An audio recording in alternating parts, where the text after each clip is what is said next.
আল্লাহ বলবে রে জাহান্নাম একটু থাম, একটু সবুর কর, আমি মালিক বিচারটা শেষ করে নেই, হিসাব নিকাশটা শেষ করে নেই।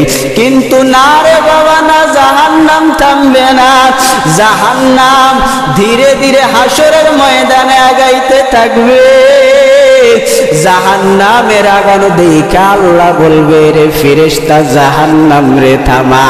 জাহান্নামকে থামানোর জন্য ফেরেশতারা দৌড়াইয়া যাইবে, ৭০,০০০ শিকল লাগাইবে রে বাবা ওই জাহান্নামকে ঠেকানোর জন্য। কিন্তু না, ওই জাহান্নাম এই ৭০,০০০ শিকল গুলো টাস টাস করিয়া ছিঁড়িয়া ফেলাইবে। জাহান্নামকে ৭০,০০০ শিকল লাগানোর পরে জাহান্নামকে আটকাইয়া রাখতে পারবে না। জাহান্নাম ক্রমশ ধীরে ধীরে সামনের দিকে আগাইতে থাকবে। আমার আল্লাহ বলবে রে ফেরেশতা তোরা এত শক্তিশালী, তারপরেও আমার জাহান্নাম রে ঠেকাইতে পারলি না। ফেরেশতারা বলবে রে মালিক এত শক্তিশালী আমরা, ও দয়ার আল্লাহ, ও দয়ার মালিক, তারপরেও জাহান্নামকে ঠেকাইতে পারলাম না। জাহান্নাম ধীরে ধীরে সামনের দিকে আগাইতে থাকবে। আমার আল্লাহ বলবে এই পানিটা জাহান্নামের গায়ে নিক্ষেপ কর।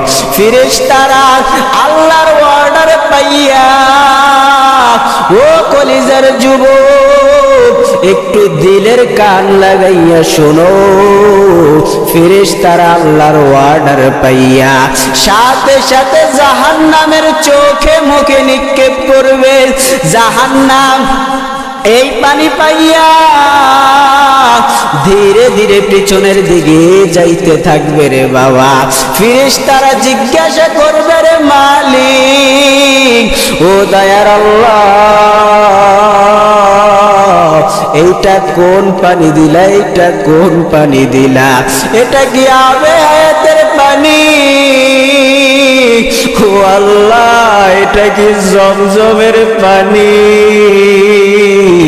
ও আল্লাহ এটা কি কাউসারের পানি? আমার আল্লাহ বলবে না না রে ফেরেশতা না,